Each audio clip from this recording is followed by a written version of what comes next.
Saudaraku sekalian yang kekasih, seperti yang telah pernah saya kemukakan, bahwa proyek penyelamatan adalah proyek kemustahilan. Matius pasal 19, Tuhan menanggapi orang yang datang kepadanya untuk memperoleh hidup yang kekal, untuk memperoleh hidup yang berkualitas. Dan Tuhan menunjukkan satu syarat atau kondisi yang mustahil untuk dapat dilakukan. Matius 19 ayat 16 sampai 26 itu, saudaraku. Nah, mari kita melihat dengan lebih utuh, lebih lengkap, mengapa proyek keselamatan adalah proyek kemustahilan. Yang pertama, saudaraku sekalian, ditinjau dari sudut Tuhan. Allah menjadi manusia adalah hal yang mustahil. Di dalam Lukas pasal 1, di Lukas pasal 1, ayat yang ke-37, malaikat menyampaikan ini kepada Maria. Supaya lebih lengkap, saudaraku sekalian, kita harus membaca dari ayat yang ke-34. Berbunyi demikian ayat yang ke-34. Kata Maria kepada malaikat itu, "Bagaimana hal itu mungkin terjadi, karena aku belum bersuami?" Jawab malaikat itu kepadanya, "Roh Kudus akan turun atasmu, dan kuasa Allah yang Maha Tinggi akan menaungi engkau. Sebab itu anak yang akan kau lahirkan itu akan disebut kudus, anak Allah. Dan sesungguhnya Elisabet sanakmu itu, ia pun sedang mengandung seorang anak laki-laki pada hari tuanya. Dan inilah bulan yang ke-6 bagi dia, yang disebut mandul itu. Sebab bagi Allah tidak ada yang mustahil." Saudaraku sekalian, kalimat ini muncul berkenaan dengan inkarnasi Allah menjadi manusia. Allah menembus kemustahilan dengan kesediaannya menjadi manusia. Yang mengagumkan di sini bukan kemampuan Tuhan merubah diri menjadi manusia dalam proses inkarnasi. Yang mengagumkan di sini bukan kesanggupan kemampuan Tuhan menjadi manusia melalui proses inkarnasi, tetapi kesediaan Tuhan menjadi manusia. Ini yang mengagumkan. Ini yang menakjubkan, saudara. Soal kesanggupan atau kemampuan Allah menjadi apa saja tidak diragukan. Allah mau jadi manusia, Allah mau jadi kucing, bukan masalah. Tetapi kalau Allah jadi manusia, yang mengagumkan adalah kesediaan Tuhan itu, bukan kemampuannya. Jelas kemampuan Tuhan tak diragukan. Kuasa Allah tidak terbatas. Kesediaan menjadi manusia inilah, saudaraku, hal yang mengagumkan. Mustahil, tetapi bisa. Dalam beberapa kesempatan, seperti berseloroh, tetapi sebenarnya saya serius. Yang paling tidak diduga oleh setan adalah Allah menjadi manusia. Tidak ada yang bisa mengalahkan iblis kecuali Tuhan sendiri. Dan Tuhan harus menjadi manusia untuk itu. Di sini yang mengagumkan, saudaraku. Pernahkah saudara berpikir apakah Allah punya pergumulan untuk itu? Pergumulan dalam mempertimbangkan diri menjadi manusia. Memang tak akan bisa terbaca dengan mudah. Tetapi di Wahyu pasal 12 ayat 2 perlu dipertimbangkan hal ini. Walaupun ini bukan doktrin yang penting-penting amat. Tetapi dari hal ini saya memperoleh pelajaran rohani yang berharga, yang bisa saya bagikan kepada saudara. Di dalam Wahyu pasal 12, ayat yang kedua. Berbunyi demikian, ia sedang mengandung, dan dalam keluhan dan penderitaannya hendak melahirkan, ia berteriak kesakitan. Saudaraku sekalian, memang ayat ini atau pasal ini menjadi polemik. Banyak pendeta atau hamba Tuhan khususnya yang menafsirkan mengenai akhir zaman. Nah, terpaksa saya harus memberikan penjelasan supaya Bapak Ibu memiliki pijakan yang sangat logis dan paling mendekati kebenaran. Kalau saya katakan paling benar, nanti terkesan jadi sombong. Tapi paling logik dan paling mendekati kebenaran. Menjadi pergumulan gereja, khususnya para hamba Tuhan yang berbicara mengenai akhir zaman, saudaraku. Perempuan di Wahyu pasal 12 ini sering diartikan gereja. Wahyu pasal 12 ini ada seorang perempuan. Siapa perempuan ini? Personifikasi siapa wanita ini? Sering ditafsirkan gereja. Lalu yang lain menafsirkan Israel. Dua asumsi tadi menurut saya tidak tepat. Nah, kita akan buktikan. Kita baca ayat 1 dulu. Ayat yang pertama, maka tampaklah suatu tanda besar di langit, seorang perempuan berselubungkan matahari, dengan bulan di bawah kakinya, dan sebuah mahkota dari 12 bintang di atas kepalanya. Ya, perempuan ini berselubungkan matahari. Dari dulu juga tidak ada orang bisa melihat matahari. Bisa buta, saudara. Apalagi yang diselubungi. Matahari sendiri tidak bisa dilihat, apalagi yang diselubungi. Jadi ini pasti oknum yang tidak kelihatan, begitu terangnya, tapi tidak nampak siapa dia. Asumsi pertama, orang Kristen. Asumsi kedua, orang Israel. Benarkah itu? Ayat 5 kita baca. Ayat yang kelima, maka ia melahirkan seorang anak laki-laki, yang akan menggembalakan semua bangsa dengan gada besi. Tiba-tiba anaknya itu dirampas dan dibawa lari kepada Allah dan ke tahtanya. Nah, perempuan itu punya anak. Dan anak ini bisa duduk di tahta. Dibawa lari ke Allah dan ke tahtanya. Ciri dari anak ini akan menggembalakan semua bangsa dengan gada besi. Nah, menggembalakan bangsa dengan gada besi dan akan sampai ke tahta. Kira-kira siapa, saudara? Tidak bisa dibantah, Yesus. Lalu siapa perempuan itu? Orang bilang gereja. Tidak mungkin. Gereja tidak mungkin. Sebab gereja tidak melahirkan Yesus. Orang berkata itu Israel. Masih mungkin. Tetapi kita lihat ayat yang ke-17. Ayat yang ke-17, maka marahlah naga itu kepada perempuan itu, lalu pergi memerangi keturunannya yang lain, yang menuruti hukum-hukum Allah, dan memiliki kesaksian Yesus. Nah, ternyata perempuan itu punya keturunan lain. Yang cirinya yang pertama, apa di situ? Menuruti hukum-hukum Allah. Hukum itu dalam bahasa Yunaninya nomos. Law. Nomos. Kalau saudara sering atau pernah mendengar kata anomian, itu berarti tidak berhukum. Anomian, nomos. Tetapi dalam teks ini maaf, bukan nomos. Dalam teks ini bahasa aslinya entole. Ini kurang tepat terjemahannya. Entole itu adalah perjanjian, saudaraku. Covenant. Dalam bahasa Ibraninya entole itu berit. Berit itu perjanjian.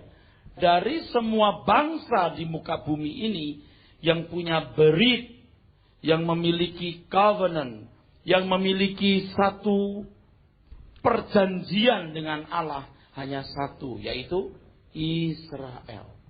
Berarti asumsi bahwa wanita dari Israel Salah sekali. Maka orang tidak boleh melihat Alkitab itu 1-2 ayat, harus lihat 1 pasal, 1 kitab, dan keseluruhan Alkitab.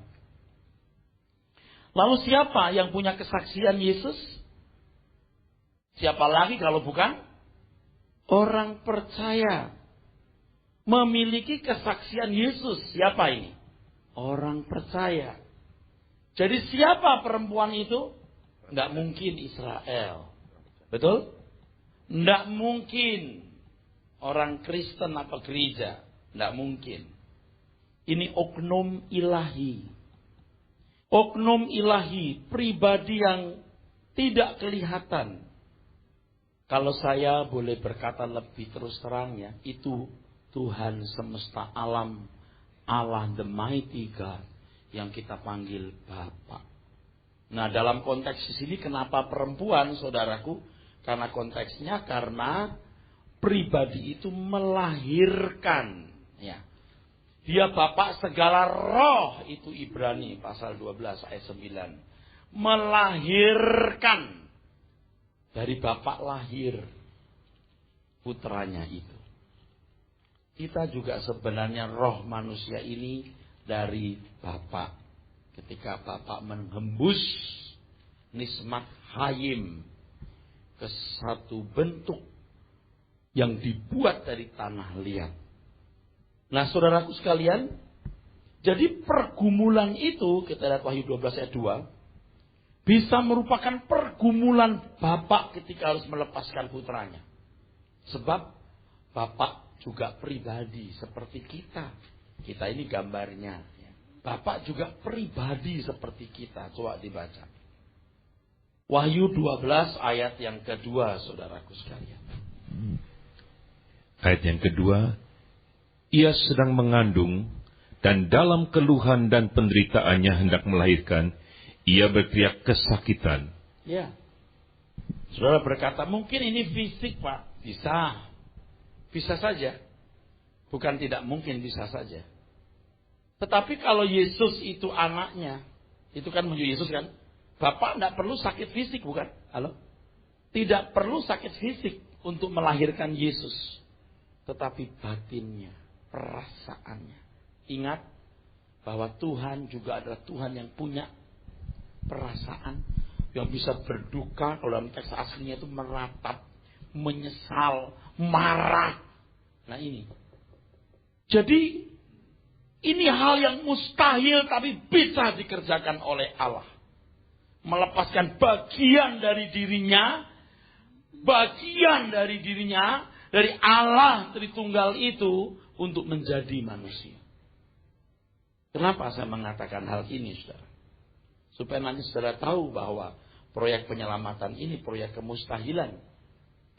Yang saudara tidak boleh membayar separuh dari milikmu, atau 60% dari milikmu, atau 70% dari milikmu, atau 75% dari milikmu, tetapi harus saudara bayar yang 100% dari hidupmu. Kalau enggak, proyek itu jadi mustahil. Nanti kita lihat.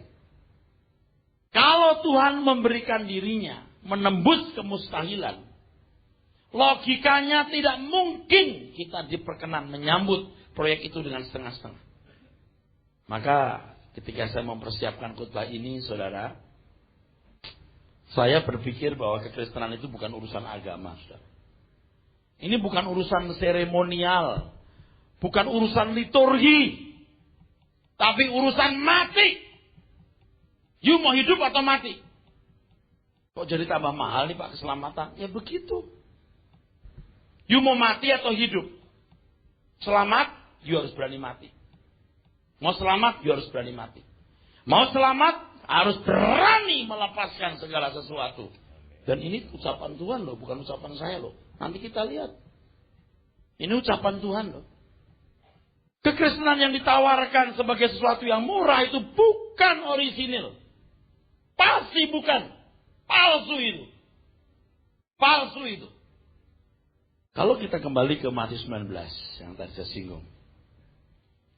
Kita membaca kisah mengenai orang yang ingin hidupnya berkualitas. Saudara, kalau kita mau jujur ya, ini menurut yang saya pahami ya. Di dalam hati manusia yang benar itu ada satu kerinduan untuk mencapai kesempurnaan. Jadi jangan heran kalau ada orang-orang yang tidak pernah mendengar Injil ingin sempurna dengan segala cara. Mau jadi miskin, mau menyiksa diri, mau jadi petapa, mau jadi biku, mau jadi apapun, yang penting sampai ke tingkat kesempurnaan. Tuhan berkata, I am the way. Akulah jalan. Untuk sampai kepada Bapa. Nah, orang yang ditulis di Matius 19 ayat 16 sampai 26 ini pasti mau yang sempurna itu, saudara. Saya ingin ingatkan ke saudara bahwa yang bisa merindukan Tuhan, ya, yang bisa merindukan Tuhan itu bukan hanya orang Kristen. Banyak orang merindukan Tuhan dan ingin mencapai Tuhan, dan tingkat-tingkat filosofinya pun luar biasa. Benar, saudaraku, benar. Jangan kuper, baca filosofi mereka, baca. Dengan Tuhan tidak boleh dagang. Itu mereka punya loh filosofi itu. Kita berurusan Tuhan hanya pada waktu kita membutuhkan Dia. Ada loh filosofi itu. Tidak boleh katanya. Mereka sudah punya kemampuan filosofi tinggi begitu. Malah banyak gereja yang ngajarin tidak benar loh. Malah ngajak dagang dengan Tuhan. Yang saya singgung ini sebagian dari tulisan mereka. Filosofinya hebat-hebat. Hidup ini hanya mampir minum. Untuk apa kalau kita tidak menerima ing pandum. Tidak menerima apa yang menjadi jatah. Tidak usah memperhitungkan berapa bagian kita. Lawang cuma mampir minum. Gitu loh. Tapi di gereja kita diajar. Keren janjinya. Rebut apanya? Jadi filosofi dalam tanda kutip yang ilahi, yang rohani, yang agamani, itu juga dimiliki oleh mereka. Apakah saudara tidak kagum kalau Siddhartha Gautama bisa meninggalkan kemuliaan keagungannya sebagai raja untuk menjadi petapa miskin? Anda anggap remeh hal ini? Anda bisa anggap remeh orang yang rela menaruh bom-bom yang akan mencabik-cabik tubuhnya jadi butiran-butiran itu. Demi apa yang dia yakini sebagai kebenaran dan pembelaan kepada Allah yang diyakini sebagai Allah yang benar. Saya harus berkata kepada saudara-saudara sekalian, Anda buat apa untuk Tuhan selama ini? Saudaraku, banyak orang-orang yang bukan Kristen meninggalkan keluarga, meninggalkan kampung halaman, meninggalkan kemewahan, kenikmatan hidup untuk menyebarkan agama. Anda anggap remeh hal ini? Anda buat apa untuk Tuhan? Saya mengatakan ini dengan satu maksud, bahwa dalam hati manusia itu ada muncul kerinduan untuk mencapai kesempurnaan hidup. Tidak puas dengan kesempurnaan atau standar kualitas hidup yang dimiliki. Mau lebih sempurna, mau lebih sempurna. Nah, Tuhan juga mempunyai jalan. Jika kamu mau sempurna, ayat 21 baca. Matius 19. Ayat yang ke-21 berbunyi demikian. Kata Yesus kepadanya, jikalau engkau hendak sempurna, pergilah, jualah segala milikmu, dan berikanlah itu kepada orang-orang miskin, maka engkau akan beroleh harta di sorga. Kemudian datanglah kemari dan ikutlah aku. Memang kita tidak secara harafiah mengambil ayat ini, tetapi kalau boleh saya gunakan kalimat, berusahalah seharafiah mungkin supaya kita menemukan makna sedekat mungkin. Bila perlu seharafiah mungkin, bila perlu. Kita sering bela diri dengan perkataan, oh ini kan, ini tidak boleh diartikan harafiah loh. Oh iya, iya. Kalau nggak harafiah lalu maknanya apa? Saya mau tanya sama Yu. Coba Yu artikan apa maknanya ini. Berusahalah mengartikan seharafiah mungkin. Dan kalau perlu, lakukan setepat mungkin seperti apa yang tertulis. Ya memang ini membuat kita ya saudaraku jadi kesepian. Lihat orang lain kok Kristennya biasa-biasa saja kok kita jadi aneh sendiri. Tapi kalau saudara mengasihi Tuhan, saudara akan berkata, sebodoh. Lalu Anda makin gila. Jangan ikut orang lain. Ikuti Tuhan Yesus. Amin. Makin gila itu makin sungguh-sungguh gitu saudaraku. Tuhan mengatakan bahwa untuk memiliki hidup yang berkualitas, sejajar dengan kesempurnaan, meninggalkan segala ikatan dan belenggu. Ini juga merupakan sesuatu yang mustahil. Jadi kalau kita membaca ayat-ayat berikutnya, murid-muridnya menjadi gusar. Kalau begini siapa yang selamat? Begitu saudara sekalian. Ayat yang ke-25. Matius 19 ayat 25. Ayat yang ke-25. Ketika murid-murid mendengar itu, sangat gemparlah mereka dan berkata, jika demikian, siapakah yang dapat diselamatkan? Ya. Siapakah yang dapat diselamatkan? Murid-muridnya pun sebenarnya memiliki pandangan yang salah selama itu. Dia pikir harganya 5.000, ternyata 5 miliar, itu masalahnya. Siapa yang nyanggup kalau begini? Proyek penyelamatan adalah proyek kemustahilan. Tetapi Tuhan mampu menjadikan yang mustahil itu menjadi mungkin. Ayat 26 Tuhan berkata, bagi manusia hal itu tidak mungkin, tetapi bagi Allah segala sesuatu mungkin. Kenapa? Dia sudah membuktikan. Tuhan sudah membuktikan. Dia tembus perasaannya. Dia tembus kecintaannya kepada putranya untuk kita. Anda tembus enggak? Kecintaan saudara kepada dunia ini. Kecintaan saudara kepada diri saudara sendiri. Tuhan mampu menjadikan yang mustahil tidak mustahil menjadi mungkin. Ini bukan masalah mampu nggak mampu loh. Tuhan mampu loh. Untuk mau atau tidak, ini masalahnya. Kok soal kemampuan jangan ragukan Tuhan. Soal kemauan ini masalahnya. Ini menuntut respon individu. Di pihak kita harus aktif untuk melepaskan diri dari segala belenggu supaya kita bisa masuk proyek itu, proyek penyelamatan dan lulus. Proyek kemustahilan ini harus diresponi dengan segenap hidup, segenap perhatian yang tidak terpecah. Proyek penyelamatan ini harus direspon dengan segenap hidup dan perhatian yang tidak terpecah. Dalam hal ini dituntut perjuangan, saudaraku. Kalau sampai dikesankan bahwa keselamatan tanpa perjuangan, waduh, mengerikan ini. Dan kalau saya berkata begini, orang berkata, Pak Eras itu konsep keselamatannya Injil plus. You duduk dulu, you denger saya ngomong. Pakai acara plus itu. Maksudnya apa sih? Saya mendengar hal itu. Sedih saya. Sedih. Kesedihan yang dalam sampai bisa jadi marah gitu.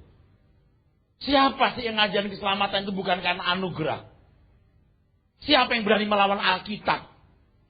Kalau kita memberikan respon, itu bukan jasa.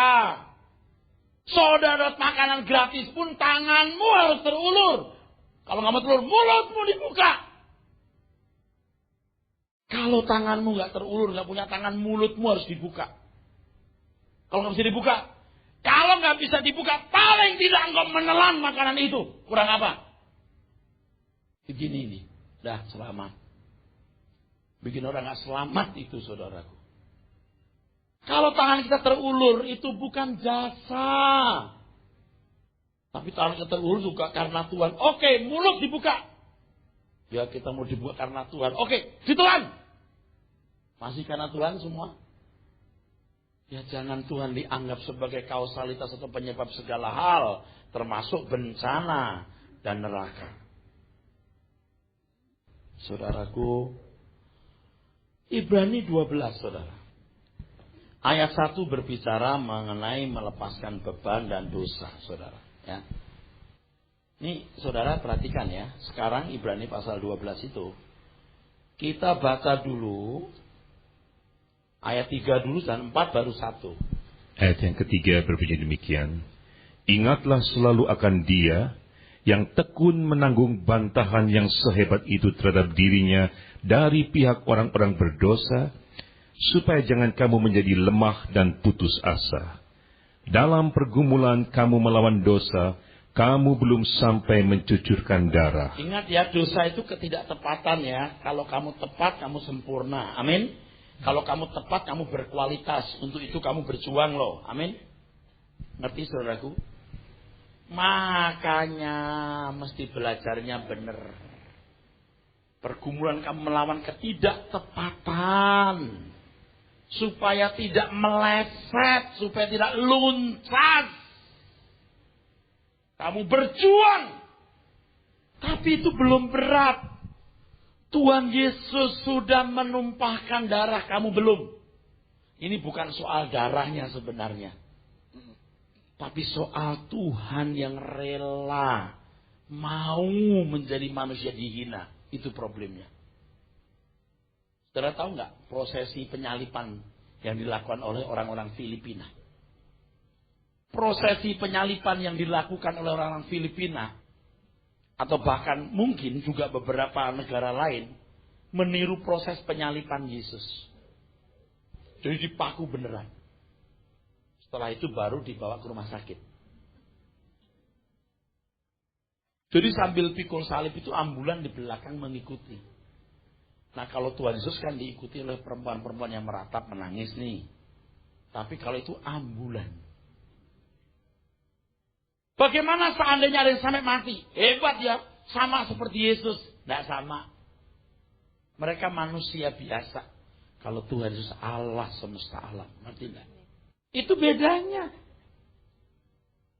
Biar mereka disalib 10 kali. Penderitaannya lebih berat 10 kali dari Tuhan Yesus. Lebih dari Tuhan Yesus? Enggak. Masalahnya Allah jadi manusia. Itu yang mustahil mestinya. Jangan sampai nanti di Indonesia ada prosesi yang sama seperti ini. Ya. Tuhan telah mati bagi kita. Cukup dikerjakan sekali di Bukit Kalvari. Tidak usah ikut-ikutan di Gunung Galunggung lalu disalib di sana. Cari kerjaan loh. Oke, teruskan.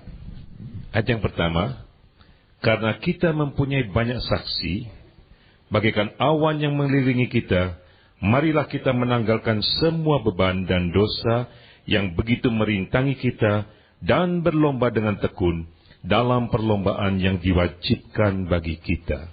Perlombaan yang diwajibkan bagi kita.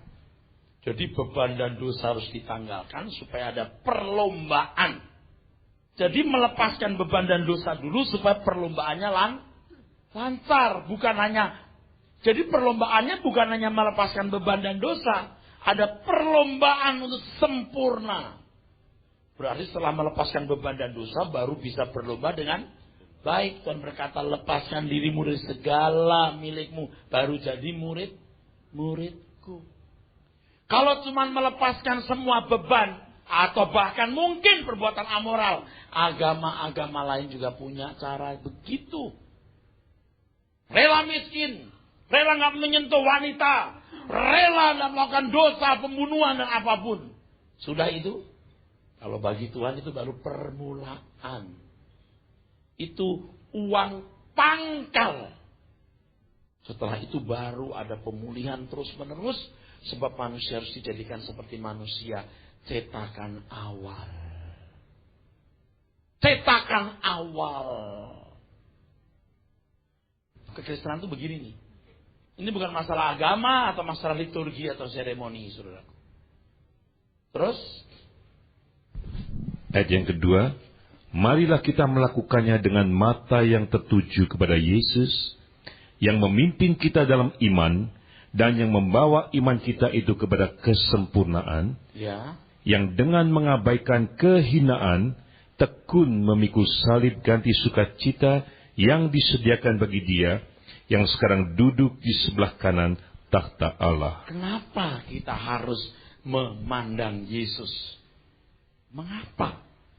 Itu teladannya. Itu standarnya. Saudara, bagaimana tidak mustahil ya? Kita harus punya pikiran perasaan Kristus. Bagaimana tidak mustahil ya? Nah kalau kita lihat hidup saya ini, rasanya sulit untuk menjadi seperti Bapak memiliki pikiran perasaan Kristus. Tetapi Tuhan menjanjikan bisa. Mungkin. Amin. Tidak ada yang mustahil. Kalau kamu sungguh-sungguh. Kamu belum sampai mensusurkan darah loh. Ayo pandang Tuhan yuk. Itu contoh kita. Itu teladan kita. Kadang-kadang saya bisa berpikir begini loh saudara. Kadang-kadang. Udah jangan sibuk-sibuk di gereja dulu lah. Saya mengurusi diri sendiri dulu lah. Bagaimana aku mengenakan pikiran perasaan Kristus.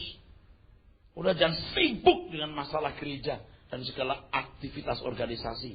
Saya mau mengurus hidup saya dari menit ke menit. Dari jam ke jam untuk bagaimana memiliki pikiran perasaan Kristus. Tapi saya sudah terjebak dalam kegiatan ini. Mau tidak mau saya harus menjalaninya. Sementara itu saya harus juga belajar mengenakan pikiran perasaan Kristus. Waduh berat. Tapi tidak apa-apa. Memang harus begitu ya. Sementara kita belajar, kita mengajak orang belajar bersama. Saudara, inilah yang kita harus sungguh-sungguh mengerti. Melepaskan beban dan dosa adalah proyek penyelamatan yang harus kita lakukan untuk sampai kepada kesempurnaan atau hidup yang berkualitas. Nah, dalam hal ini kita mengerti mengapa di Lukas 13 ayat 24 Tuhan mengatakan ini. Ayat yang ke-24 berbunyi demikian.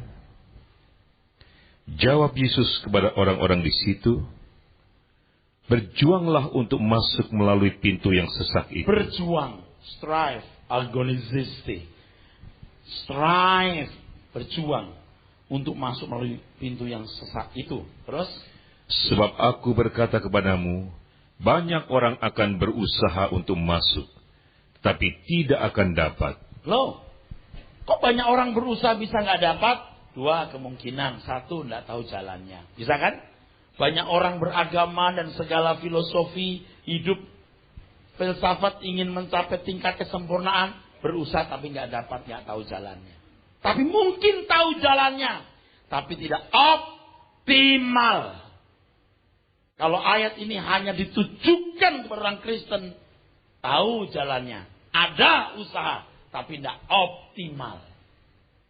Yang berusaha saja tidak masuk syariah, apalagi yang tidak berusaha. Maka dibuatlah ajaran-ajaran yang membuat orang tidak berusaha. Allah itu baik sekali. Kita puji-puji Allah yang baik itu. Oh haleluya. Kita muliakan Tuhan. Kita umat pemenang. Kita dibela oleh Tuhan. Allah yang bela. Terus jadi baby ajaib kita. Bayi terus. Itu loh cara-cara pembodohan, pembonsaian iman, pembusukan iman. Saya merasa ya, orang-orang yang rajin mendengar suara kebenaran pun ada yang tidak ngerti. Dengan mata tapi nggak lihat, punya telinga tapi nggak mendengar. Buktinya apa? Matre. Nanti akhirnya kita bisa merata begini, Tuhan, aku capek, Tuhan, hasilnya kok cuman begini, Tuhan, gitu. Iblis berkata, enggak, hasilnya banyak sekali tuh, lihat jemaat ribuan itu. Ribuan jemaat yang kamu layani, banyak itu. Oh. Kamu top, tua ompong peot.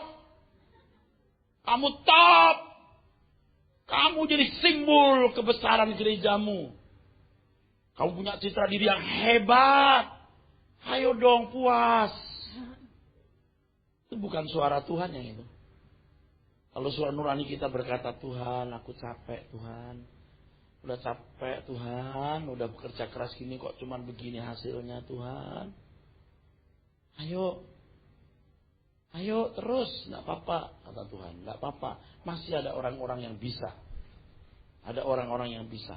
Pokoknya tugasmu kerja saja. Soal hasil biar Roh Kudus yang berkarya dan sesuai dengan respon masing-masing individu. Ya, gitu. Akhirnya kita semangat lagi. Dan yang buat kita semangat kalau kita ketemu orang-orang yang ternyata memang seroh dengan kita. Oh bisa ini. Ternyata tidak sia-sia, saudara. Masih ada orang yang bisa diajak sebagai orang asing di bumi ini. Ada orang-orang yang bisa diajak jadi musafir. Yang kalau ketemu ngomongnya Tuhan, kebenaran, pelayanan gitu. Bukan batu permata, cincin, merek jam tangan, merek mobil, model baju. Gunung yang suci telah kupilih. Dunia pun sudah jauh. Yerusalem baru ya tanah airku. Nah, saya ingat dulu lagu itu kalau orang nyanyi nangis-nangis tuh. Tapi tinjunya besar segede jengkol gitu. Yerusalem baru ya tanah airku. Habis nyanyi Yerusalem baru ya tanah airku, lalu saya ingatkan saudara ini akhir bulan perpuluhannya ya. Itu ciri-ciri gereja yang tidak mengenal kebenaran itu begitu tuh. Saudara kasih perpuluhan kalau hatimu di dunia itu busuk, uangmu semua busuk. Itu business gereja itu. Kok persembahan pakai diingat-ingatkan itu? Kayak tukang pajak aja. Berjuanglah. Sebab banyak yang berusaha tapi kurang berjuang atau tidak berjuang. Kalimatnya ini bagus di sini. Berjuanglah untuk masuk melalui pintu yang saat ini. Sebab aku berkata kepadamu, banyak orang akan berusaha bukan akan berjuang. Berusaha tapi tidak berjuang sungguh-sungguh. Bagaimanapun untuk masuk kerajaan surga harus ada salib yang dipikul. Harus ada salib yang dipikul. Saya kadang-kadang berpikir begini, apa ikut Yesus dulu sama sekarang beda ya gitu. Kalau zaman rasul-rasul itu kok berat banget gitu. Kok sekarang gampang banget. Lalu kesulitannya di mana ya? Kalau kita membaca Kisah Rasul 14 misalnya ayat 22. Ada tulisan begini. Mari kita lihat. Kisah Rasul 14 ayat yang ke-22. Berbunyi demikian. Di tempat itu mereka menguatkan hati murid-murid itu dan menasihati mereka supaya mereka bertekun di dalam iman dan mengatakan bahwa untuk masuk ke dalam kerajaan Allah kita harus mengalami banyak sengsara. Bahwa harus, ini pasti tidak situasional, ini mesti standar. Bahwa harus standar. Nah, kesulitan setiap masa itu berbeda, betul. Beda. Tapi bahwa harus tetap ada. Walaupun kontennya beda, prinsipnya sama. Harus. Dalam hal ini kita mengerti mengapa Tuhan Yesus di Lukas 14 ya ayat 25 berkata kepada orang-orang yang mau ikut dia, hitung dulu anggarannya. Hitung dulu anggarannya. Kalau murah, kalau gampang, Tuhan tidak mengajak begitu. Hitung dulu anggarannya. Dari ayat 28, 29, 30, 31. Hitung dulu anggarannya. Ini bukan main-main. Seperti perang antara hidup dan mati. Ini seperti membangun menara. Kalau saudara mau baca, yuk kita baca. Mari, 28. Ayat yang ke-28. Sebab siapakah di antara kamu yang kalau mau mendirikan sebuah menara tidak duduk dahulu membuat anggaran biayanya, kalau cukup uangnya untuk menyelesaikan pekerjaan itu, supaya jikalau ia sudah meletakkan dasarnya dan tidak dapat menyelesaikannya, jangan-jangan semua orang yang melihatnya mengejek dia. 31. Atau raja manakah yang kalau mau pergi berperang melawan raja lain, tidak duduk dahulu untuk mempertimbangkan, apakah dengan 10.000 orang ia sanggup menghadapi lawan yang mendatanginya dengan 20.000 orang? Ya, membangun menara bukan bangun rumah. Saudara tahu nggak apa bedanya? Kalau membangun rumah itu bisa relatif, betul? Mau rumah besar, rumah kecil, betul? Betul? Yang penting bisa buat tidur. Kalau membangun menara nggak bisa, harus memenuhi kriteria tertentu. Kalau itu menara jaga harus bisa melihat kejauhan, ada musuh datang nggak? Kalau itu mercusuar harus bisa dilihat dari kejauhan menyinari cahaya. Ini berarti tidak relatif ya. Memenuhi standar tertentu. Kalau rumah bisa pakai kertas. Bisa pakai kayu, bambu. Tapi kalau yang namanya menara, bagaimanapun ada kriteria. Yang lebih mutlak. Menara. Kalau ini menara jaga di atas tembok, harus dalam ketinggian. Kalau ini mercusuar, dia harus dilihat dari kejauhan. Masalah ini bukan masalah murah.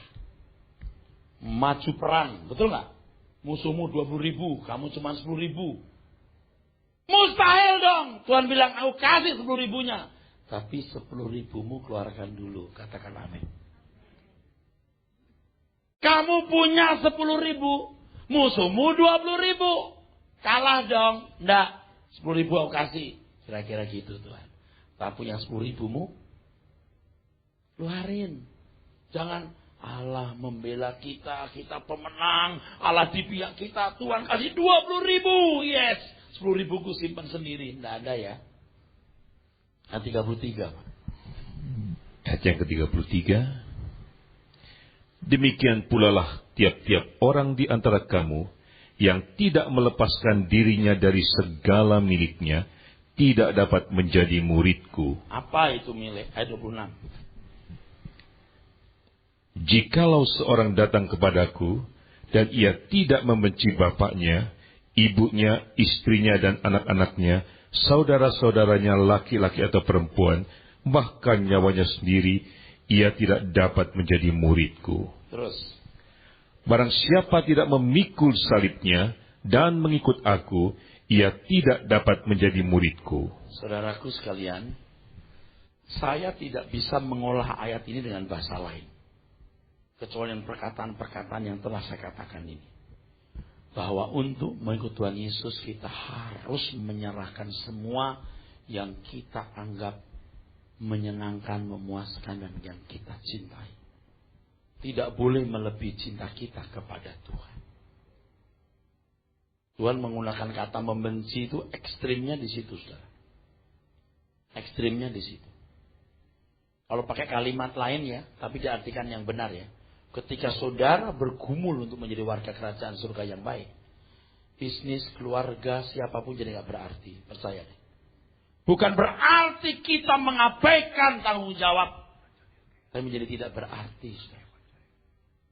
Kalau sudah begini masih berapa banyak yang mau ikut Tuhan Yesus. Berbahagialah orang yang mendengar firman-Nya dan menjadi pelakunya. Amin.